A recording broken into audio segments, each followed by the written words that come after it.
Get that reaction now as the final whistle is sounded. They get the embrace of the two managers, but it is a record equalling defeat in the Premier League for Manchester United. It is a day to forget for them, as Tottenham Hotspur have won this game by 6 goals to 1. They've hammered Manchester United 6-1. We can come on about Manchester United later, how bad defensively. Let's start with Spurs. Absolutely magnificent organisation, desire, aggression in with and without the ball, clinical in forward areas. Every player in a white shirt, 9 out of 10. Spurs absolutely sensational. One of the best performances I've seen here from any side at Old Trafford in years. 6 goals, equal record. Spurs magnificent. Manchester United, every player with the exception of goalkeeper, a 1 or a 2 out of 10. That bad. Recovery runs non-existent. Desire to defend non-existent. Organisation non-existent. Absolute shambles. Spurs magnificent. Manchester United an absolute shambles. So an inquest will begin for Manchester United. I only hope that the positive play from Tottenham Hotspur is given equal coverage in its measure, because they were fantastic. Manchester United 1, Tottenham Hotspur 6. There are 2 massive stories here, Robbie Savage. One is how bad United were, the other is how good Tottenham were. So in the next sort of 10 minutes or so, we're going to get a Tottenham fan on to talk to us. We'll shortly be joined by a United fan as well. So let's start with Manchester United, because we will come on to Spurs with the Tottenham supporter in a little bit. I mean, this is their joint heaviest home defeat since 1955. This will be remembered. Oh, it will be remembered. You know, all those Manchester United fans around the world, you know, watching from their homes will be watching this, and wow, what will they say?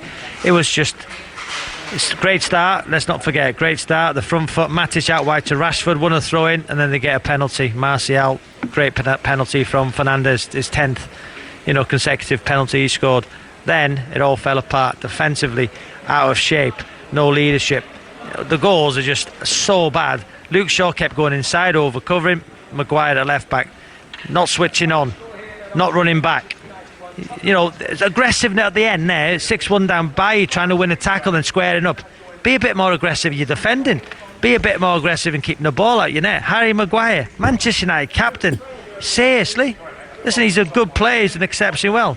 Man United captain, listen, if he was playing for my under-15s today, which wouldn't be possible obviously, I'd have taken him off. He was that bad. How can my youngsters watching that today, if I'm having a go at them defensively, well, they're going to say, we watch Manchester United, they do that. Schoolboy defending. Desire run round Luke Shaw.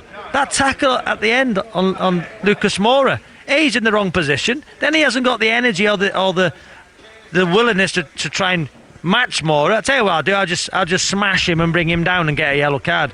Just pathetic. Honestly, before the game, I think he's got to be a balanced side. I think Ollie's improved those players, and the way he finished the season, Steve, he got United into the Champions League, which we all thought wasn't possible when he took over. 3 semi-finals, so I think he's improved them. But we said before the game, defensively, they don't need Sancho. Do they? I think they need a centre forward, but Cavani's too late. Listen, he might do well. Who knows? Will he be a Falcao? Will he be a Zlatan? In the middle of the park, they brought McTominay and Fred on to defend, to probably say, listen, don't get beat anymore. Those two give the ball to the Spurs player every time they had it. All over the Pogba, I thought, listen, I've stuck up for Pogba and past 6-0-6s, and I think if United lose, let's have a go at Pogba. But I've got to be honest, Pogba today was absolutely shocking, as was every single Manchester United player except for the goalkeeper. So where does Ollie go from there? Ed Woodward, the pictures going to him. It's just so bad. But I can't understand the gaps in Manchester United's back four. Harry Maguire gets drawn out of position all the time, and he hasn't got the pace to get back. So then you're going to leave Bailly isolated. It just goes to show Son run away from Bailly and Shaw, and they don't want to defend. What can I say to what can you say to, as a coach, to youngsters watching that today? That's Manchester United, one of the biggest clubs in the world, can't defend. It's so bad. Do you know, there's one word that I've underlined 3 times, which you said in commentary, and you've just said it again, and it's the word aggression. Now, for anyone who's watched that Tottenham Hotspur documentary, it's a word that Jose Mourinho used time and time again, trying to get that Spurs side last season to be more aggressive. We saw none of that from United. And when you talk about Pogba, I heard your reaction to it in commentary. The penalty that he gave away, I mean, that says everything about that performance, doesn't it? It was just like a lazy slide, wasn't it? Yeah. And he rolled into Ben Davies. You talk about aggression. You know, I try and teach my youngsters to be aggressive with and without the ball. Spurs were all that. Aggressive in defending, aggressive getting numbers around, you know, the football. If a Spurs player missed a tackle, there'd be another one there. If he missed it, there was another one there. Organisation, communication. Højbjerg, as Ian said in commentary, when he wasn't patting himself on the back, you know, he was dictating play. He was absolutely magnificent. Son, wow, what a performance, Steve, from him. Harry Kane, where can he not play? He can play out wide, he can play as a 10, he can create, he can score. And you've got to say, as I'm joking with Ian, in that commentary when Ian was talking about how the modern day fullback is so important. The goal for Aurier, I think it was Sanchez, against 10 men, you switch the play. Sanchez switched the ball to Reguilon, and then he cut inside, and the ball went to Moura, who just laid it back. Aurier's run, Shaw had gone infield because I don't know where Maguire was, and then Pogba playing the left, he didn't even see Aurier's run, left it and Aurier run into the position where Shaw should have been and smashed it across David De Gea. United fullbacks can't attack. They can't. Listen, Wan-Bissaka's a better defender than Shaw, but Wan-Bissaka, when he gets in the final third, end product 0. Luke Shaw, well, on today's evidence, can he defend or can he attack? And the two defenders can't defend. So you've got massive problems. I'm getting hammered on social media. Listen, rightly so. I thought, Steve, when we do our predictions, if United would have got a centre-half, a centre-forward, a wide-playing Sancho, and one other, I thought on the basis of last year, I thought, you know what? If you finish above them, you'll win the league. You know, and I said that, and I honestly believe that, because I thought the transfer policy, the recruitment, should be able to get 4 players in, being in the Champions League. Obviously, that's not going to happen now. So listen, United on the basis of that today, with how people have started the season, they'll struggle to get in the top 4 with the Champions League. Just reading some of the messages we're getting here, 85058 at 5 Live Sport, Robbie. Chris, Woodward and the United board are a huge problem. Don't get me wrong, I'm fairly sure any other manager in the league would have extracted more fight today. Solskjaer has to go. You said that's what people would say. Colin, 5 goals conceded and De Gea didn't even get mentioned. That just shows you how bad United were this afternoon. Phil, Maguire, 80 million. Dyer, 4 million. You don't need more than a nanosecond to work out who's got the best deal. I cannot wait for 6:06 tonight with Robbie and Chris at 9 o'clock. Chris. Hey, listen, we don't need to wait because we can speak to a United fan now. Jay, how are you doing? Oh, mate, I'm lost for words, right? And I'm going to say this, yeah? I'm going to say this, right? You're going to get fans coming on tonight calling for Ole's head. You're going to get that from United fans. I'll tell you that for nothing. But those fans, yeah, who come on and say that are playing into the hands of the Glazers and the Woodwards, yeah? Right? Because this is their fault. How can you finish 33 points behind Liverpool, finish third, and buy Donny van de Beek? How? You are the problem, Woodward and the Glazers. The performance today, I was expecting that, mate. We were poor against Brighton. You know, we were poor against Palace. We got beat by Palace. We should have been beaten by Brighton. We got lucky with that. This is a cycle that keeps going on and on and on. It isn't all his fault. It isn't even the players, because they're trying. I don't know what they did today, and I don't want to talk about that because it was expected. But how on earth, yeah, can every single club in the Premiership, yeah, sign players, and we're struggling to sign Cavani, Telles, and what? We need a centre half. My mum, she doesn't know a clue about football, and she's like, what the hell is Maguire doing there tackling Shaw? This isn't all his fault. This isn't all his fault. It wasn't Jose's fault. It wasn't Van Gaal's fault. It wasn't Moyes' fault. 7 years since Fergie left, yeah? And all we've done, sorry, it sounds like a rant, but all we've done is gone backwards. We got top 4, we don't invest. We don't get top 4, we invest.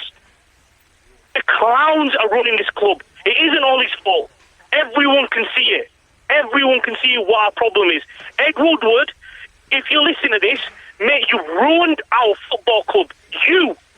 And that is why we will never win a title with Ed Woodward in charge. We could have Pep Guardiola in charge. We could have Sir Alex Ferguson in his heyday in charge right now, and we wouldn't finish in the top four. We're not going to finish in the top four this season.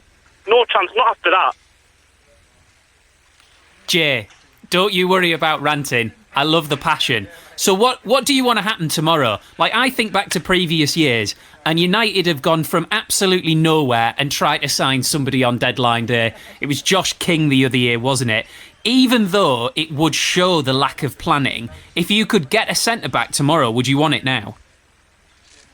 Do you know what? I would want a centre-half. Do you know what? I'm never gonna be on Ed Woodward's side yet, because he's destroyed his club, and we should never be in a position on deadline day when you've had 3 months off during the lockdown, during the pandemic, right? And then I don't know how long this transfer window's been going on for, because it feels like forever, right?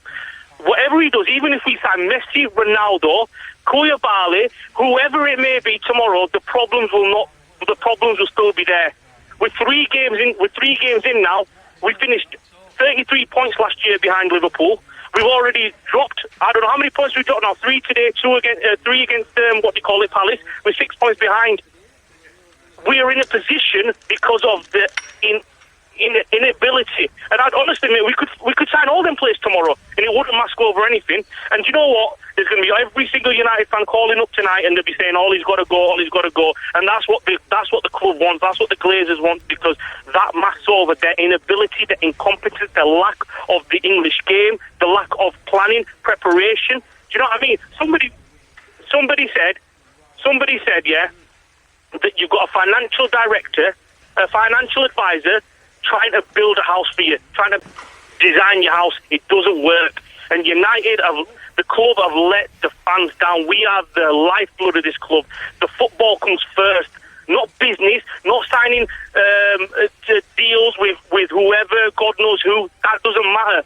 You've got to build your football team. And Matt Busby and Sir Alex Ferguson, they created a dynasty. And Ed Woodward and the Glazers are destroying it. And I am sick to death of them. Steve, your question to Jay there, what do you want to happen tomorrow, bearing in mind tomorrow is the last day of before the window shuts, is the perfect illustration with everything that is wrong with Manchester United. Because how can a club like Manchester United and its stature be in this position within 24 hours of transfer deadline day?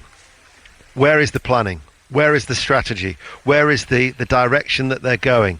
You know, Sir Alex Ferguson very rarely used to buy in January. He didn't want to make those panic buys in the winter window, but they'd get their business done early in the summer. And the fact that they've only added Van der Beek, and yes, they might add to that, but it smacks, Cavani still smacks of desperation. And you've still, the questions remain about their recruitment policy, regardless how many players they bring in tomorrow. Because a club like Manchester United should not be doing their business within 24 hours of the window closing. Jay, it's been a pleasure to have you on. I hope that's helped to get that off your chest. It's helped, but let's see what happens tomorrow. But like I said, you're going to get a lot of fans coming on today calling for Ollie's head. Do you know what? It's not going to change anything. Changing the manager, getting in Poch, getting in whoever, isn't going to change it. So I say to United fans, and I'm sorry I'm taking up a lot of time, but just back Ollie and just use your frustration against Woodward and the board, because they're the real virus of this club. Thank you very much. Jay, thank you very much. And Robbie, I know you've got to go now as well, but just to say, I mean, if you get that kind of reasoned response from somebody who is clearly so angry, goodness knows what you're going to get on 606. We want angry callers. Yeah.